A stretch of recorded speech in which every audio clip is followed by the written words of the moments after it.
புரட்சித் தலைவி அம்மா பிறந்த நாளையொட்டி தமிழக அரசின் சார்பில் மாநிலம் முழுவதும் 690 மருத்துவ முகாம்கள் நடைபெற்று வருகின்றன. இதில் கட்டணமில்லாமல் மருத்துவ சோதனை நடைபெற்று மருத்துவ ஆலோசனைகள், மருந்துகள் வழங்கப்பட்டு வருகின்றன. சென்னை வண்ணாரப்பேட்டையில் புரட்சித் தலைவி அம்மா பிறந்த நாளையொட்டி ஏற்பாடு செய்யப்பட்டிருந்த மருத்துவ முகாமினை அமைச்சர்கள் தொடங்கி வைத்தனர். முதலமைச்சர் அம்மா அறிமுகப்படுத்தி விரிவான மருத்துவ காப்பீட்டுத் திட்டம் செயல்படுத்தப்பட்டு வரும் மருத்துவமனைகளில் இந்த முகாம்கள் வரும் 28ஆம் தேதி வரை நடைபெற உள்ளன. 69வது பிறந்தநாளை முன்னிட்டு தமிழ்நாடு முழுக்க மாண்புமிகு அம்மா அரசுடைய சார்பில், குறிப்பாக மக்கள் நல்வாழ்வுத்துறையுடைய சார்பில் தமிழ்நாடு முழுக்க 690 சிறப்பு மருத்துவ முகாம்கள் நடைபெற்று கொண்டிருக்கின்றன. இன்று முதல் இந்த 24ஆம் தேதி முதல் 28ஆம் தேதி வரை 4 நாட்கள் தொடர்ந்து தமிழ்நாடு முழுக்க 690 மருத்துவ முகாம்கள் நடைபெறும். அனைத்து சிறப்பு மருத்துவர்களும், அதாவது அரசு மருத்துவமனை சார்பிலும், மாண்புமிகு முதலமைச்சருடைய விரிவான மருத்துவ காப்பீட்டு திட்டத்தில் அங்கீகரிக்கப்பட்ட மருத்துவமனைகள் சார்பிலும் இந்த மருத்துவ முகாம்கள் நடைபெற்றுக் கொண்டிருக்கின்றன. பொதுமக்கள் இதில் பயன்பெற வேண்டும் என்று துறை சார்பில் அன்போடு கேட்டுக்கொள்கின்றோம்.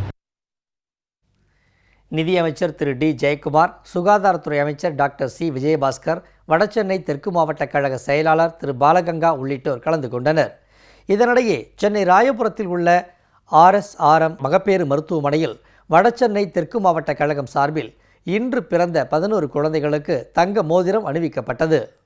91ஆம் ஆண்டிலிருந்து அம்மாவுடைய பிறந்தநாள் கிட்டத்தட்ட 25 ஆண்டு காலம் தொடர்ந்து 24 மணி நேரம், நேற்று 12 மணிலிருந்து இன்றைக்கு 12 மணி வரையில் பிறக்கின்ற அத்தனை குழந்தைகளுக்கும் மோதிரம் மற்றும் தாய்மார்களுக்கு பரிசு கொடுக்கின்ற அந்த நிகழ்ச்சி ஒவ்வொரு ஆண்டும் ஏற்பாடு செய்யப்பட்டு, அந்த அடிப்படையிலே இந்த ஆண்டும் நம்முடைய அம்மாவுடைய பிறந்த தினத்தை குழந்தைகள் மேல் எல்லையற்ற ஒரு பாசம் கொண்டவர் நம்முடைய புரட்சி தலைவி அம்மா அவர்கள்.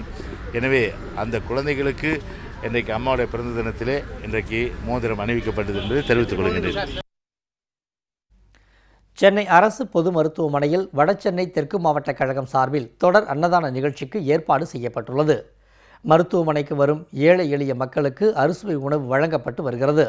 இந்த நிகழ்ச்சிகளில் அமைச்சர்கள் திரு D Jayakumar, doctor C Vijayabaskar, Vadachennai தெற்கு மாவட்ட கழக செயலாளர் திரு பாலகங்கா மற்றும் கழக நிர்வாகிகள் கலந்து கொண்டனர்.